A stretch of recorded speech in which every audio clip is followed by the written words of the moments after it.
Welcome to The Engaging Life, a podcast about using engagement equity to improve your relationship building skills in your personal and professional life. And now, here are your hosts, Brandon Suba and Angela Cheney. Well, hello, Brandon. Whoa. Hey. We had a long intro to our intro, and you didn't. Some good outtakes. Do not need to hear it. You do not need to hear it. Though you may. Yeah. So, part two, I had a little bit of a, it's not a typo. I say typo because I'm a writer. Oh, yeah. No, that was a wordo. A wordo?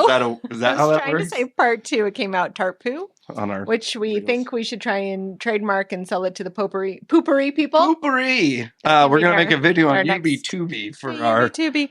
So, part two of disengagement. In the first episode, we talked about the dangers of disengagement, why we're disengaged. We talked about, how it can ruin a relationship. It can ruin a business. Mm-hmm. Obviously, all of our episodes are about engagement. So, this is kind of the opposite. Sometimes I think it's a good way to explore a topic better is to talk about the opposite, what not to do, what happens when you do what you're not supposed to do. So that's kind of what we're going with here. But in the second part, we went over all the stuff I just talked about, but in this one, we'll actually give you the how-tos. All right. So how to. So if you need to go back engaged. And listen to part one, yes, if you haven't caught that, so if you're jumping in here, because it was a really good episode. Thank you. We had dug in so much that we had to then, and we would have rushed through this part. So I thought it was a great call on your part. Exactly. I was actually going to do the whole thing, and then I was like, wow, we're 40 minutes in, and I still got a lot left, and it does deserve its own. I think this is the most important part of absolutely. it. So I'm going to split it up because, as I usually like to do, I can't just talk about business. And obviously, everything bleeds into everything. So anyone who thinks that they can have a business life and a home life, and those are two separate things, that's bull. Mm-hmm. It doesn't work. And especially as a woman, and we've talked many times, this isn't going to come as any surprise. You're more womanly than a lot of men. Yes, absolutely. If things are not going well at home for me with my relationship with my family, it absolutely affects my work life. I will agree. 100%. I think men can disengage and compartmentalize more. Many can. So, well, I can. I'm trying to think. It's been a while since. Okay, I can shut it down for a few hours, like in the office, if I need to. But then I will find, if I'm like in the office all day for whatever, I will find myself talking about it. Yeah. And eventually. So and I think, honestly, a lot of men go to the office to disengage from a bad home situation. That's the way they deal with it. Mm-hmm. Anyway, so how can you become more engaged as a person, as a partner, as a friend, as a spouse, as a parent? As a manager, as an employee. No, we're talking about you first. Oh, we're just focused on that. See, but I guess you as a leader, that's part of it. Again, it's all you as a person. That's right. The first thing is force yourself to be around people. And we talked about this in the first part and the very interesting podcast that I listened to, which is, I can't remember the name of the podcast now, the one about your brain's lying to you and oh goodness. Oh, you told me. It's not. Is it in the notes? It's possible. Let's from last time. It's the Happiness Lab. There we go. There we go. And it was about the study they did about people talking on trains. Oh, yes. And the ones who were forced to interact were a lot happier. And so if you're an introvert or have labeled yourself as an introvert or have become more introverted since COVID or any of those things, it's so easy to be alone these days. And when it really comes down to it, and I'm going to throw some super introverts under the bus and I might get in trouble for it. A lot of the times being alone, it's kind of lazy because it's easier. Mm-hmm. It's easy. You don't have to worry about what the other person wants to watch on TV. You don't have to worry about if what you say is taken the wrong way. You don't have to worry about if somebody likes the temperature more than. It's easy.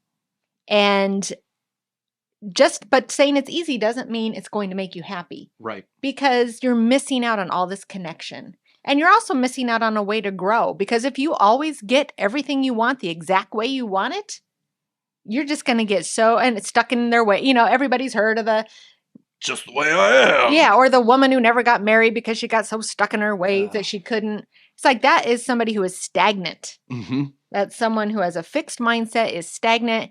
And even when those people say, I'm happy this way, that it's not true. If you look at all the historical hermits, and I can only think of one, 'tis the season, the Grinch. But if there's the old Scrooge, the old man next door, all of those, are they ever perceived as happy? No. And it's when they make a connection with someone that now they are. And I mean, there's movies that are made about it. Straight up biology. Yes. Humans are wired for connection. We grew up packs, right? Yeah, absolutely. We are wired for connection. It's about survival. And that's not, in this day and age, you can survive being alone physically. Right. You can order your groceries to be delivered. You can work from home. You can survive. But emotionally and socially, I think people forget those things because it's not so obvious. It's and it's hard to calculate. It's hard to measure. Mm-hmm. And there have been tons and tons and tons of studies done on this. I don't know exactly how they measure it, but longevity is based on your social connections. Of life? Yeah. I think you've talked about that before, too. Yeah. And there have been. I mean, you can Google that and find tons of studies, but that is one of the biggest determining factors of how long and healthy of a life you will live, is how deep and broad your social connections are. I should live till I'm 105. You're going to do just fine. There's the drinking, though. 101. Oh, 99. We're going to cut that. Right there with you. So the next one is to focus on listening and curiosity. Again, when you're used to being alone a lot, it's so easy to judge. It's so easy to be like, oh, I don't think that way. You're stupid, or to disengage because you're like, I don't know how to deal with this other viewpoint. I don't know how to deal with this other, this lifestyle, this whatever the other person has that is different from you. It's very easy to just be like, I don't get this. I'm out. But when you listen and you have curiosity, almost always you can find something that you can connect with the other person about. It might take some doing, especially if you're trying to pull it out of somebody who doesn't talk much But when you do that, when you just go into it saying, I'm going to learn something about this person, or even just, I'm going to be the person that listens to them, because you could very easily come across someone who nobody has listened to for 25 years. Yeah. And if all you do is sit there and listen, I mean, that could be life-changing. An experience they've never had before. Right. Which is sad. It is sad. And I do think that just from personal experience, when I'm in a bad mood or something bad has happened to me or my home life is not going right or my job is not going right, the more I focus on it, the unhappier I get. Yeah. If I can somehow take the focus off me and do something for someone else, instantly happier. Mm-hmm. And that's, that could be listening to someone, that could be volunteering, that could be giving $5 to a homeless man, that could be anything. And I think that and my husband's really bad about this. He's like, I'm ruminating again. I'm ruminating. And that's what he'll do. He'll just sit by himself and I also call it navel gazing. I'm like, he's navel gazing it, like staring at your belly button, navel gazing. Okay. That's another I had to do That's another term for ruminating or thinking too much about yourself. Because you can think yourself into a lot of dark places. Oh yeah. Well, and you always assume the worst. Yeah. If before the experience, or if you keep yourself away from the experience because you assume or what's going to happen, it's always bad. Always. Always. Yeah. And you can, talk yourself into bad stuff. So take the focus off you. Go listen to somebody else. Go be curious about somebody else. It's very, very engaging. Designate times to put devices away. So devices are a huge, huge source of disengagement. Mm-hmm. And you see it all the time. One of the saddest things, and unfortunately I'd like to say I've only seen it once, but I see it on the regular. We talked about this in the last episode that I go out to eat a lot. Oh. It's one of my favorite things to do. One of the saddest things is to sit there and look over and see a couple, a family, whatever it is, and they're all on their phones. Yep.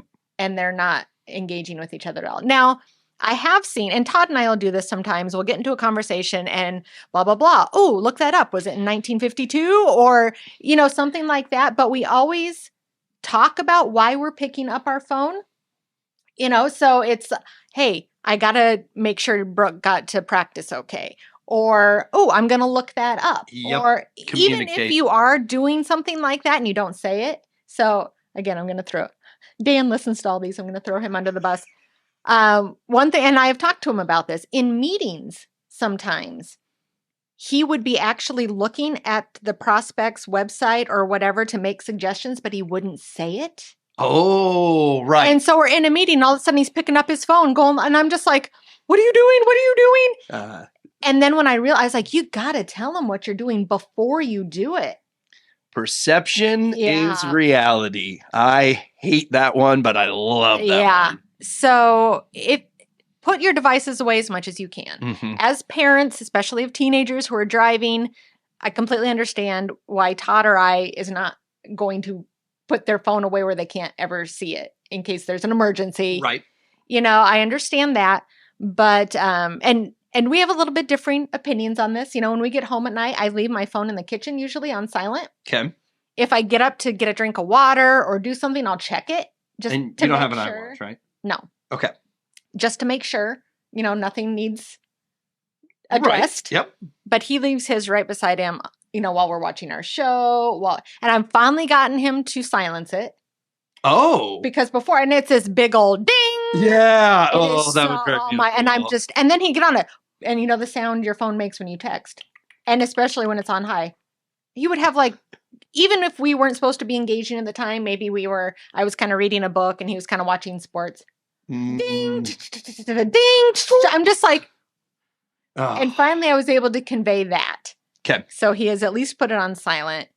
And I've tried to be like, okay, we're different. He wants to have it, whatever. But have some times where at least it's not front and center. Mm-hmm. And then I do like that, hey, I'm going to look this up or I need to look at that. And because we both hate that when we go into a restaurant and you see. And okay, so a couple things. One, if you watch the table long enough, because I do think there are times where I've seen everyone on our, I'm with a group and we're all on our, right. But there is a rhyme or reason. Everybody had some reason to be on their phone, but then they went down. Right. And you can watch, and yeah, even when the food comes, they're still kind of scrolling on the side. And that does make me sad also. But then two, the newest thing in art, because Liz and I we try to help each other. Mm-hmm. And let me tell you, there was some rough riding to get where we are today. Yeah. But now it is a common thing if we're all sitting and watch, we were watching White Christmas the other day. Mm-hmm. It's not my least favorite. I'm sorry. Liz, if you're listening to this, that's not how I meant to say it. I've seen it enough and I don't enjoy it as much as other Christmas shows. That's okay. But we draw out of a hat and it got drawn. Yeah. And my 9-year-old Isabel's in love with it now. Okay. Didn't know why. So I was on my phone and I was just scrolling. And so she said, Brandon, what are you doing? Because this is our family movie. And I said, you know what? I'm scrolling and I put it down. And what I love is where we're at. It didn't make me mad. Yeah. It was like, no, I'm glad you called me out because what does my family see? What do my girls see? Right. They see me disengaged, scrolling on a phone when we're doing a family activity. Yes. So, of course, they're going to do it. Of course. And I'm going to tell them not to. Yep. And they're going to be like, but you do it. I know. Yeah. I know. So, and I also feel we're, as a society, getting better at that. I kind of feel... Now, just as all addictions and gambling and all of that, there's definitely people that will never change. But I feel I'm seeing more kids wanting to do things instead of just sit on a tablet and stuff. I'm glad to hear that because I am not seeing that. You're not seeing that? Maybe it's getting worse. Maybe it's that younger age. So maybe as my kids are going to get older, it's going to be worse. Good. Mine's screwed, but yours will be fine. Yeah. Should have had your kid a little later. The next one is to designate talking and listening times. So, as a recovering codependent, I tend to want Todd to be engaged with me all the time we're around each other. And it's impossible. And it's also asking something of him that I don't do. Right. It's impossible. So designating times when, hey, this is our time to engage. This is our time to talk and listen. And I'm going to tell you a story because it's part of this, but then there's a danger to it too. So I want to give a little If your spouse is like mine, Okay. I want to give you the danger of it. So I did a course.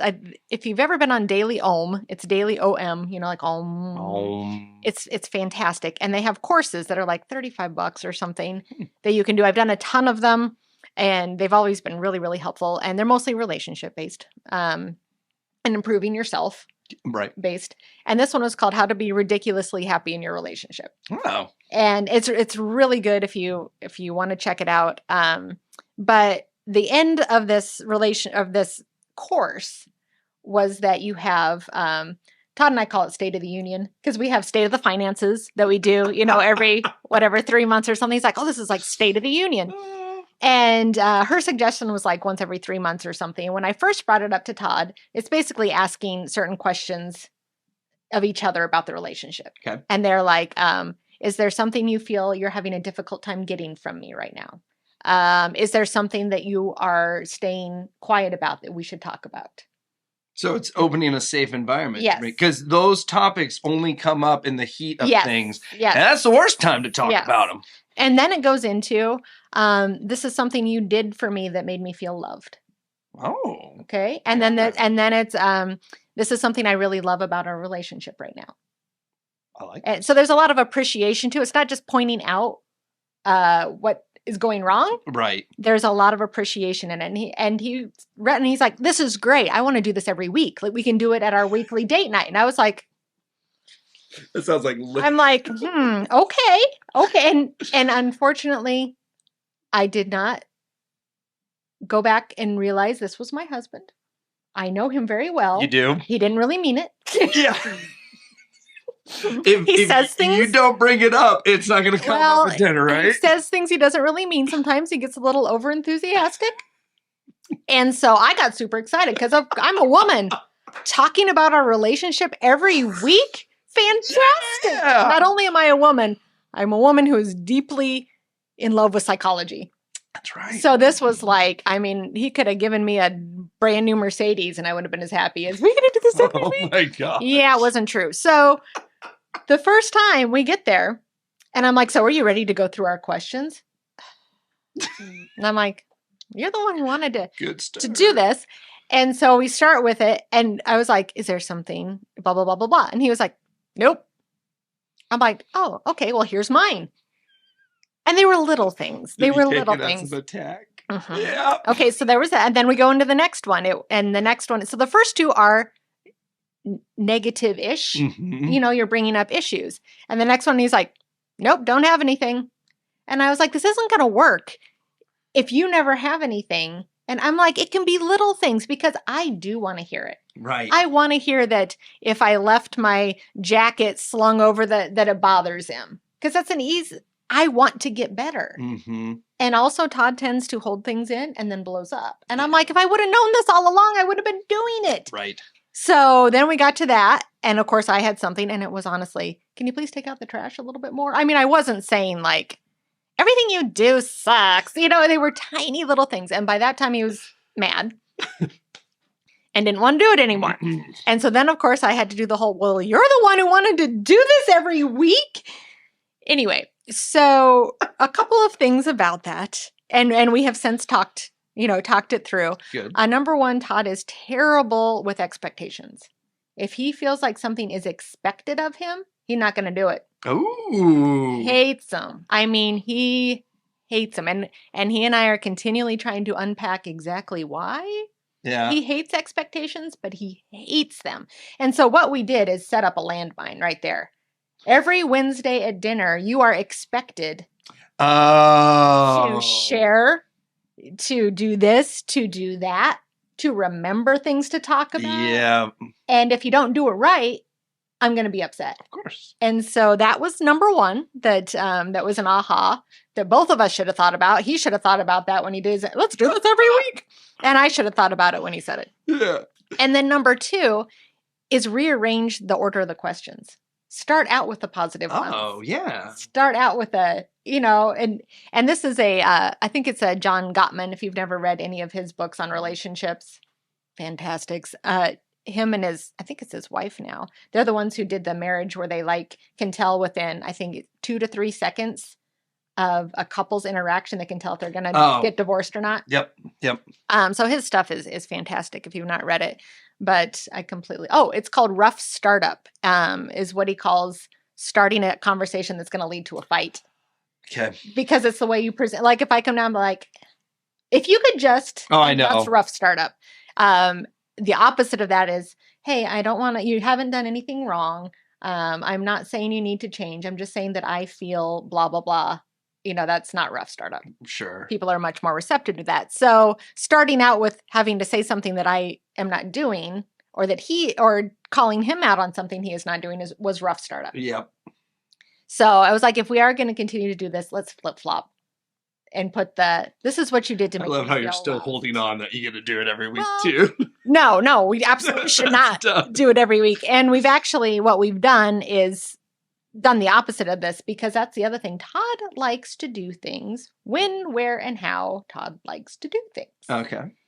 And so to him, having this time, number one, it's an expectation, right, which he hates. It's bad. And it's also saying when he does these things for me at other times, that's not good enough. So he kind of took this and started to use it in other places. But he actually did the opposite. It's supposed to be, you did this that made me feel loved. He started pointing out things he was doing. I did that for you to make you feel loved. I'm like, okay, missed the point. I'm like, no, it should be. I just love how much of a train wreck this was. Recognizing the other person. But he just kept doing like that next week. I did that to make you feel loved. I did that. And sometimes it was just, I'm like. You wrote the list. But it's what I did for you. What I did for you. In case you missed it. Uh-huh. Yeah. And I'm just like, he actually did it again to me this morning. So I got up, and this is like, we're like 4 weeks that we have not been doing this every week at all. And also, he has not read the entire course yet. So he's like going in half blind. You're just doing the activity. Yeah. So I'll set up this morning for you. I'm not a good communicator in the morning anyway. I'm trying to get things done, blah, blah, blah. Yeah. So we got that. Number 2, I started taking a new probiotic, and it kind of made me feel sick. Oh, okay. Yep. So it was morning time. I didn't feel very good. And he's like, hey, I want to ask you something. And of course, he has the rest of the week off. He's free as a bird. I'm trying to get to work. If I moved the router, where in this room would be okay for you if I moved it? Because we've designated that the upstairs is my space now because he can't keep shit clean. So all of his shit goes downstairs. And I was like, yeah, just move it over here. I'll be fine there. Okay. And then he follows me down into the laundry room, asking where you wanted the router was a way for me to make you feel loved. And I just looked at him, and he's like, do you feel loved? I was like, I did, until you had to bring it up like that. Oh, man. And he was like, and he kind of got this smug look on his face. He's like, you're right. And that's the reason why I didn't like the way that we did that 4 weeks ago. And I just looked at him. He's like, wow. Because tonight is our date night. So he's like, do you want to talk about this tonight instead? And I was like, yeah, whatever. I was just like, why are we still? And then, I don't know. Sometimes we'll do this. And this has gotten more that since we've been together, we call it a Freaky Friday moment. Okay. Where he starts acting like me. And I start acting like him. Yep. And he totally pulled a Freaky Friday moment. Because he's just like, is there something you'd like to talk about? Are you upset with me? I was like, I just took a probiotic and I feel like throwing up. And he just kind of went, I'm like, no, I'm not upset. Yes, we can talk about it tonight. Goodbye. And morning is always the best time to do these things. As always. I'm clearly running around I'm trying to get my socks. Delaney's got her coat on, ready to go. Great time to communicate. But it was Todd's time that he wanted to communicate, which is the worst time ever. Can I just say, in all of that story, I do support the router question the most, though. No, I absolutely. I get it there. I loved that he did that. Yes, but it was in my space. He wanted to make sure I don't like clutter. Right. Yes, that was a nice thing to do. But then to follow me and that make you feel loved? Should have went back upstairs. I'm just like, for the love of God. Back upstairs. Yeah. So that can go off the rails. Designating a time if you have a man who does not like expectations, or a woman. I mean, either way, designating a time like that can feel very pressure-filled. Mm-hmm. Nope, I would agree. And it can, this is our time. This has to happen. Todd and I have done, and that's his phone situation too. Before if we were watching a show and he would text someone, I'd do this. Now, and that's how you he can't felt. see unless you're watching the YouTube, but she kind of gave the gaze. Yeah. Next over, and like, what are you doing? How it made him, he started to not enjoy our show watching time together because it was filled with pressure. Yep. If I don't completely engage, this is a common argument we have. I do believe we're both getting better. Good. But sometimes the fact you're talking about it. Bite us in the ass again. Yeah. And then remind yourself regularly what's important to you. So, I like this because if you really asked like that, when you're watching White Christmas and you're scrolling through if you were able to take yourself out of that moment and look down and say, what is important to me right now? Is it engaging with my family or is it whatever the hell stupid people are doing on Facebook? Yeah, it's not it's the Facebook. always going to probably be the thing you're not doing in that moment. Right. But you just don't recognize it. You're certainly not doing that to show your family they're not important to you. Correct. But but perception's reality. Yeah. I think we've said it before. Exactly. In this podcast. Exactly. So that's how you can become more engaged. And again, you can relate these to work situations. Absolutely. Even though that was a little bit more on the personal side. So. Well, yes and no, because you have to have those conversations. If you have a staff, if you are partnered in a business, you have to have similar conversations.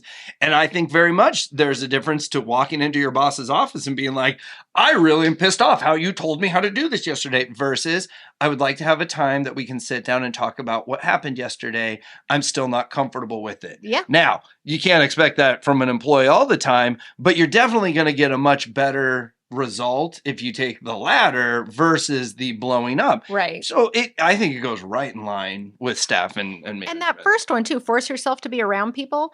I think that allowing employees to work from home too much and allowing all of that, because I'm going to relate this to Delaney and my daughter and I were talking about homeschooling and how a large part of school is socialization. Oh, it's huge. Yep. And how you're missing out on that, but it's so much easier but you're not teaching a kid resilience. How to deal with bullies, how to deal with the mean girls, how to deal with having to be in a classroom where things aren't going at your pace, having to, it's resilience and it's socialization. Yep. And I think a workplace is also a place where your employees can grow. It should be. And when you're allowing those introverts to work from home all the time so they don't have to deal with the coworker who cooks fish in the office or, don't be that cool. Whatever it is, you're not helping them grow. Nope. And you're not helping them, probably not helping them be any happier because they're not connecting. They're not engaging. It might be easier for everyone. Well, and I think culture is such a buzzword. You can't embrace and be part of the culture if you're sitting at home. And I've done a show on this. A challenge of building a culture over Zoom is a huge challenge because of all those pieces that you're missing of the engagement and being together. And I call it interpersonal energy too. Like yes.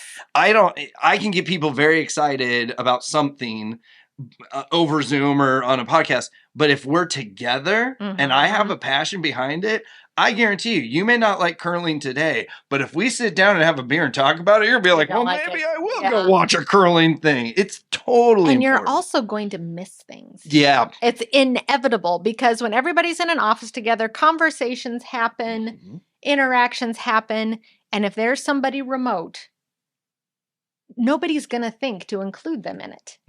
And so they miss things and they start feeling more and more left out.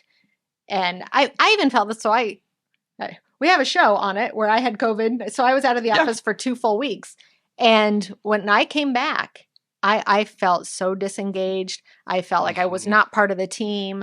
Oh, we're doing that. Oh, that happened. Oh, and it was nobody's fault. Right. Nobody thought to include me on it. I'm usually here. Yeah. It's something that would have organically happened before. And it wasn't.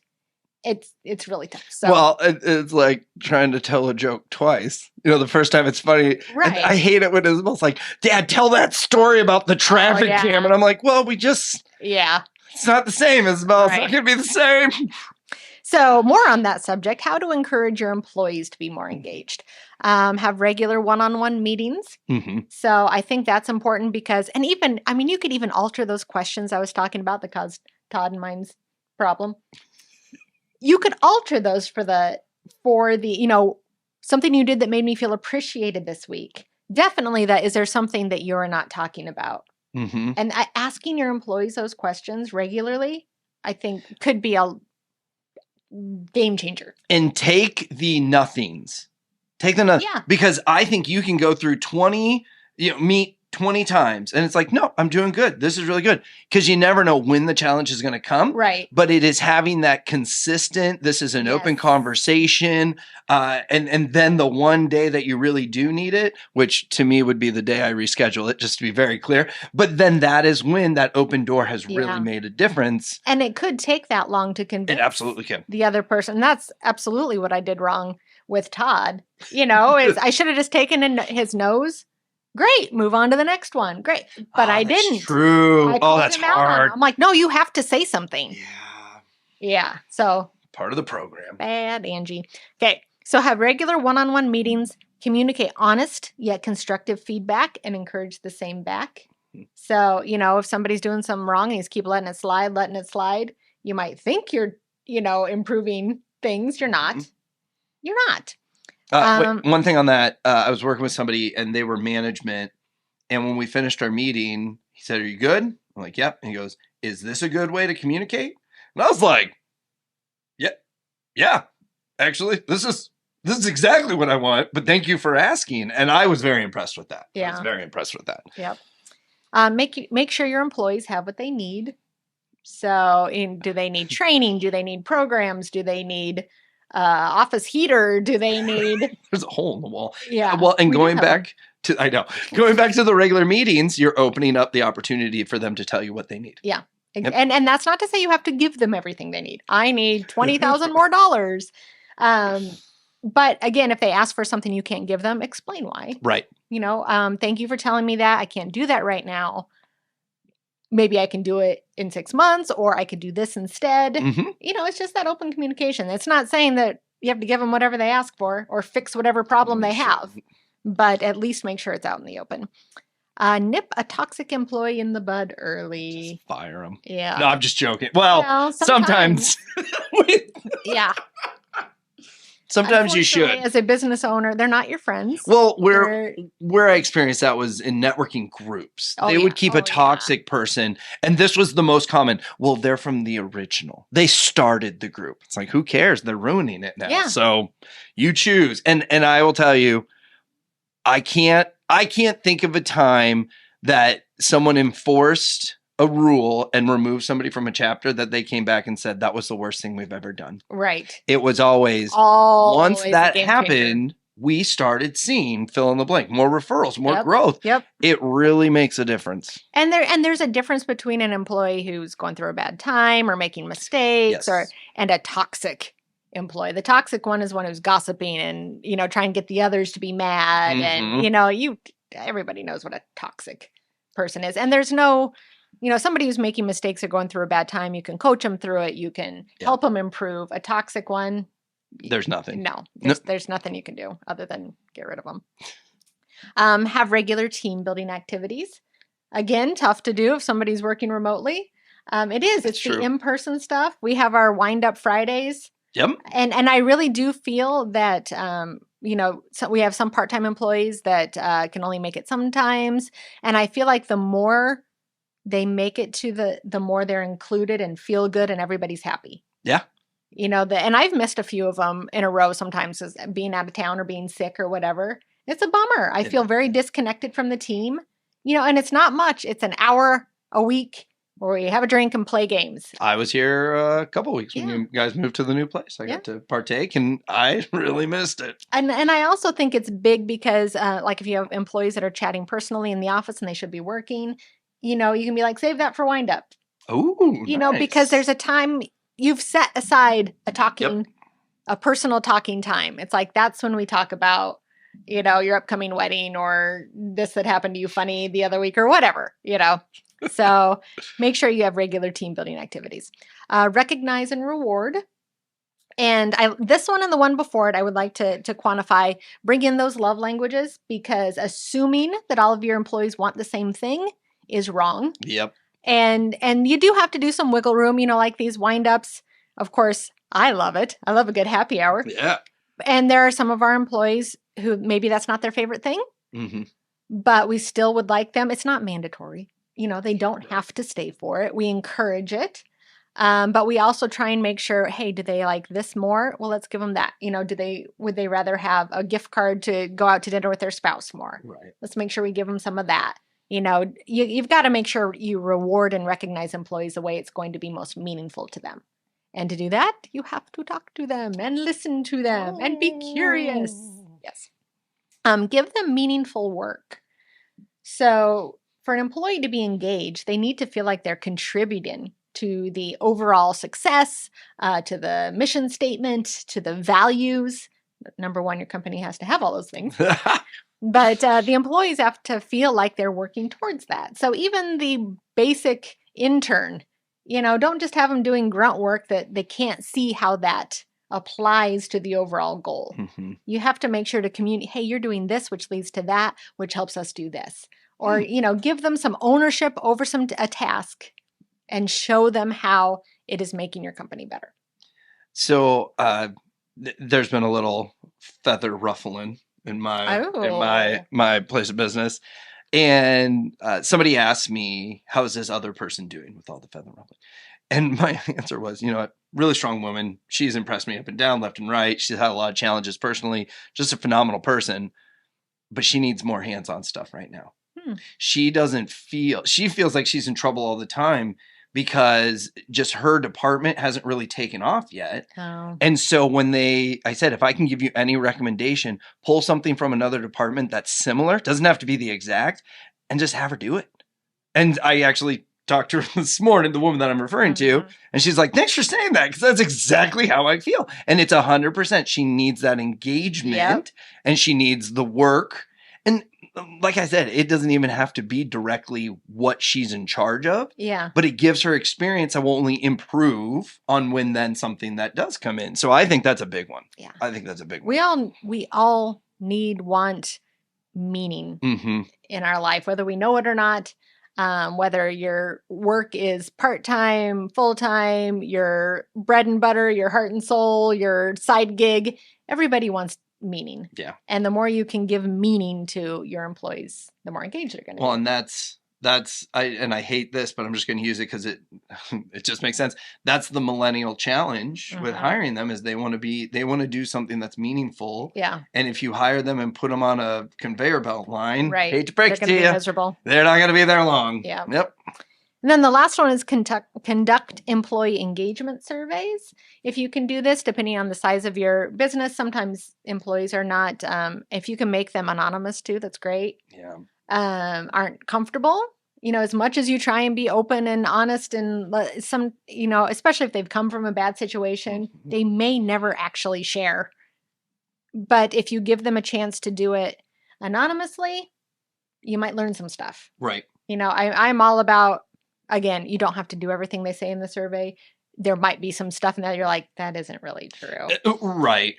But you could get some nuggets. You could absolutely get some nuggets from it. You're like, I did not even realize. And this would be such an easy switch. Yeah. Yep. Or you could also get down to this person really doesn't belong here. And again, if it's anonymous, you can probably figure it out. But that's good to know for everyone. Yeah. Before they turn toxic, before they get miserable, it's okay to be like, is this really not a good fit for you? Can I help you? Either find a different fit in the organization or find a different fit elsewhere.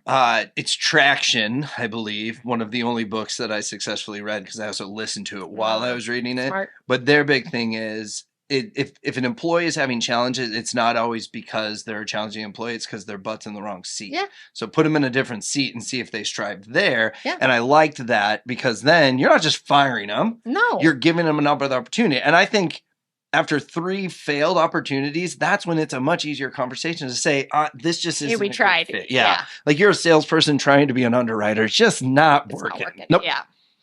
So that's it. Ways to be more engaged as a spouse, as a parent, as an employee, as a leader, all those different hats that you wear, these can apply. You got anything to add? No, I think I've really enjoyed this because I think, and you started with it, coming out of COVID or during COVID, engagement is what we all learned we needed and didn't know we needed, but how easy it was to find that disengagement. I mean, shoot, we have tools now like Zoom and all that where we can be disengaged. So I'm glad we did the second part, because if anything, you can listen to the second part and just be like, I can try harder in this area, and that engagement will happen. But I also love to hear too, when we talk about our personal lives, our spouses, the communication that goes on in our family, I think, is striving to the positive engagement. You're two human beings that have been put in the same room for the rest of your life. It's going to be challenging from time to time, and male and female. But I really think this was a good topic now, because we are over that hump, and it's time to get back out there, ladies and gentlemen. Yep. Get engaged. Let's do it. Get engaged. Engaging podcast. So thank you so much for watching and or listening, or both. We appreciate it. Please share, like, do all that, review, comment, all that good stuff. We love the engagement that we get from you guys. We do. Thank you all, and we'll talk to you next time.